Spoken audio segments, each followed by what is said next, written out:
really changed here. There's a lot of emphasis on recreation. And we put a lot of money into the Parks Board here. The Vancouver Parks Board is one of the only elected parks boards in North America, and they do a fantastic job. We're quite proud of them here.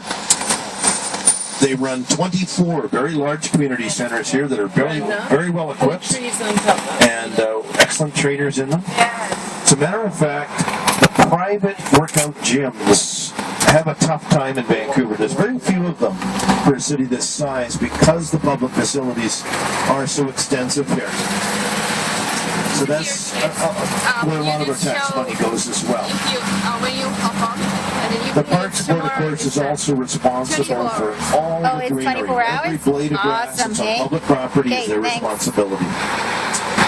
So it's an extensive, huge department. They have hundreds of gardeners. I have a booklet. Now, the one thing that I noticed... It's a place to shop and eat.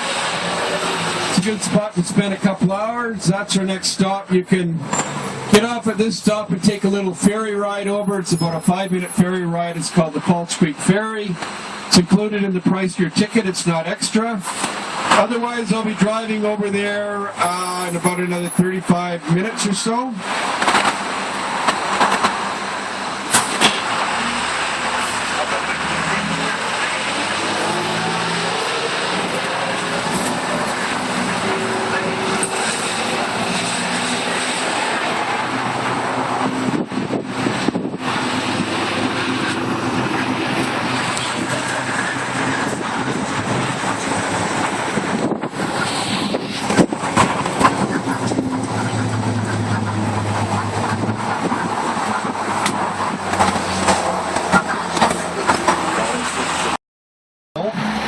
It's hollowed out in the top because it was a stone quarry back in the 1800s. And all of the old buildings down in Gastown were made from stone from present-day Queen Elizabeth Park. The stone quarry was shut down decades ago, and it was made into this beautiful sunken gardens, and I always recommend that. That's just 9 minutes away from downtown Vancouver on the new subway line. There's also another great restaurant there, actually, and all of our big parks here have terrific restaurants in them. I've noticed that in the past 5 years, a new company has taken them over, and there's some really good ones. The other nice thing about Queen Elizabeth Park is, being the highest point in Vancouver, you get a beautiful view from there as well. So that's a thought. Oh, and there's a conservatory in Queen Elizabeth Park. It's a glass-domed area, an enclosed area that has tropical plants and birds. I love going there in the middle of winter time to warm up. Now, English Bay is over here in the left. The freighters are just sitting out there waiting to go into port. Now, the water's very calm here. If there's no wind, there's no waves at all. And I get people that ask me why. Well, Vancouver Island is the answer. And today I look to the left and I cannot see Vancouver Island. Oh, you know what? I can see a little bit of it for the first time today.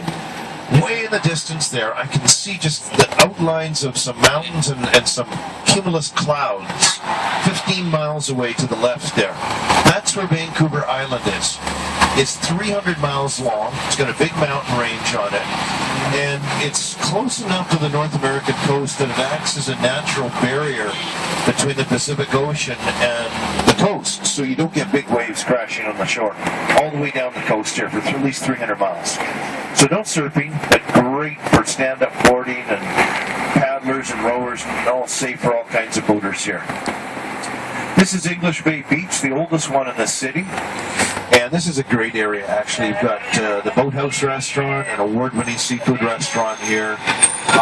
There's a lot of good restaurants in this area. It's a popular area, especially, of course, in the summer heat and that. And Wednesday will be the hottest day of the week, by the way. 2 days from now, it's going to be much warmer than this. And imagine there's going to be people down here. You notice we have palm trees here. We started to plant palm trees in the mid-1980s, and we've continued. They've done quite well. The most frequent bus service here in all of Metro Vancouver. making statues.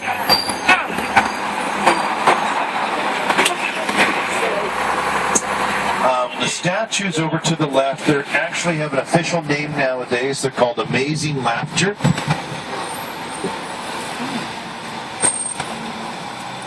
And they were put up. Is anybody hopping out here? You guys gonna get out here? Yeah. So you can climb on the statues if you want. Nice and soft landings. They went up September 2009 as a temporary exhibit, and we had all these temporary art exhibits all around Vancouver during the Olympic Games. They were torn down, except that one. Everybody likes it so much. The artist wanted $5 million for the statues, so the city didn't have any money, so they couldn't buy them. And the owner of the Lululemon stores, a fellow named Chip Wilson, came forward and he gave the artist $1.5 million and bought the statues last year and gave them to the city of Vancouver. So he's quite a big hero here. We'll go by one of the Lululemon stores later. Now, is anybody going to go around Stanley Park? We've got another bus that will take you from the next stop at Second Beach and go around Stanley Park. It's part of your ticket. You don't have to pay any extra. It'll be less than an hour ride, and then he'll bring you back to Second Beach, and then you get myself or another city bus and you come back downtown. Did anybody want to do that? Yeah. Any hands? 1, 2, 3, 4, 5, 6. Okay. I'll radio them right now. Let them know. Another bus from and then we can get off.